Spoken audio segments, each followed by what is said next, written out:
Assalamualaikum students, I hope you're all doing fine. This is Inia here with another video from STEM International. In this particular video, history book 7 के chapter number 4 का next part, जिसके अंदर हम further dynasties, Muslim dynasties या फिर दिल्ली सल्तनत के जो components थे उनको explore करने जा रहे हैं. वो कौन से components हैं आइए देखते हैं. Janaab, in this particular video what we have started off with is the next dynasty which came after the Khilji dynasty, and that is the Tughlaq dynasty. Tughlaq dynasty जो है that basically got established in a period of what is known as the medieval India. और Tughlaq dynasty के जितने भी rulers थे उनकी अपनी Turk और Indian origins थे. Dynasty ने जो है वो Sultanate of Delhi के ऊपर rule किया था और it was founded in 1320 और 1413 तक जो है वो इसका phase रहा. अच्छा, इसमें कई रूलर्स आए जिसमें गाजी मालिक का नाम आता है, मोहम्मद बिन तुगलक का भी नाम आता है. तुगलक ने जो है वो खिलजी डायनेस्टी को रिप्लेस कर दिया था. Ghiyasuddin Tughlaq was the actual founder of the Tughlaq rule और साथ ही साथ what he was a very common man. He but rose to the position of a provincial member. तो प्रोविंशियल मेंबर पे जाने की वजह से पावर भी उसके पास थी, लोगों को इन्फ्लुएंस करने का भी जो है उसके पास एक चांस था. उसी को यूज़ करते हुए उसने मंगोल्स को भी कई दफ़ा जो है वो हराया था, राइट. तो इस वजह से he was very much familiar with के जो एक्सटर्नल और इंटरनल थ्रेट्स हैं, एक्सटर्नल थ्रेट्स को उसको डिफ्यूज़ करना आता था इंटरनल थ्रेट्स में, क्योंकि वो एक कॉमन बंदा जो है वो पावर की पोजीशन में आया था तो उसको इंटरनली भी जो है वो सपोर्ट थी जो कि अदरवाइज़ खिलजी रूलर्स को नहीं थी. उसने खुर्सो ख़ान जो था उसको मर्डर कर दिया. खुर्सो ख़ान को मर्डर करके जो है वो थ्रोन पे आ गया. गयासुद्दीन ने एक ऐसा किंगडम बनाया जो कि उसकी इंटेलिजेंस और कॉम्पिटेंसी के ऊपर बेस्ड था और वो उसी को इस्तेमाल करते करते जो है वो पीस भी उस रीजन के अंदर रख सका, इस्टेब्लिश कर सका और साथ ही साथ एक लिबरल रूलर के तौर पे भी जो है वो काफ़ी ये जो डिफरेंट ग्रुप्स थे जो वहाँ पे रह रहे थे, बहुत डिफरेंट लोग, बहुत डिफरेंट एथनिसिटीज़ जो है इकट्ठी रह रही थी, उन सब को अच्छे तरीके से पीसफुल तरीके से जो है वो अपने साथ लेके चल सका था.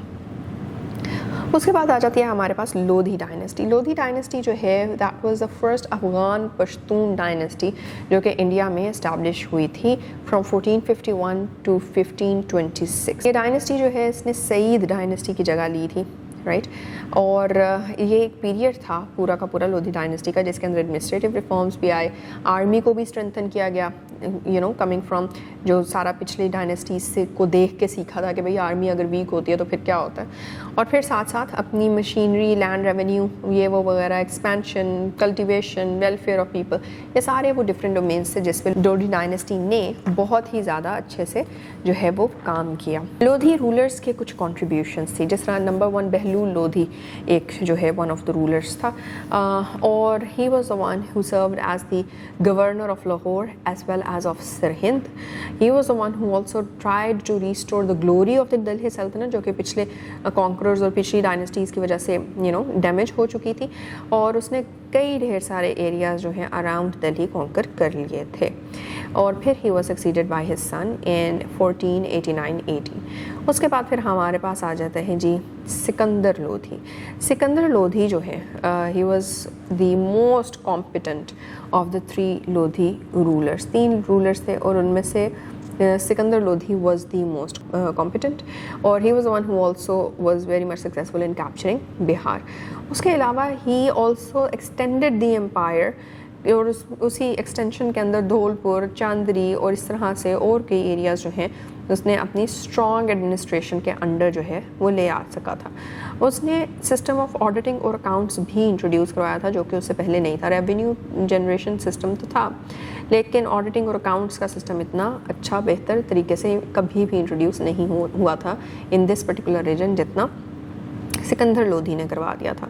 रिस्ट्रिक्शंस जो ट्रेड पे या अदरवाइज़ इकोनॉमिक एक्टिविटीज़ पे थी उनको थोड़ा सा उसने ढील दी, थोड़ा सा उसने कम रिगरस किया ताकि लोग जो हैं वो बिज़नेस की तरफ आ सकें, लोग जो हैं वो इकोनॉमिक एक्टिविटीज़ को जो है वो बढ़ा सकें और इस वजह से वेल्थ जो है वो कंट्री का इंक्रीज़ होता है. फिर उसी के साथ साथ उसने कैपिटल भी चेंज कर दिया. कैपिटल तब तक दिल्ली में था, इसी वजह से इन सबको दिल्ली सल्तनत कहते हैं, राइट. लेकिन दिल्ली से उठा के उसने आगरा ने जो है वो कैपिटल ट्रांसफ़र कर दिया. लेकिन however he was the kind of a person जो कि रिलीजियस टॉलरेंस जो है वो उस کے اندر نہیں تھیں، جس کی وجہ سے ہندوؤں کے اوپر اس نے ہیوی قسم کا جو ہے وہ جزیہ ٹیکس لیوی کر دیا، اور اسی کی وجہ سے جو ہے اس کو پھر کافی ہندوؤں سے جو ہے وہ چیلنج بھی فیس کرنا پڑا، ریزسٹنس فیس کرنی پڑی۔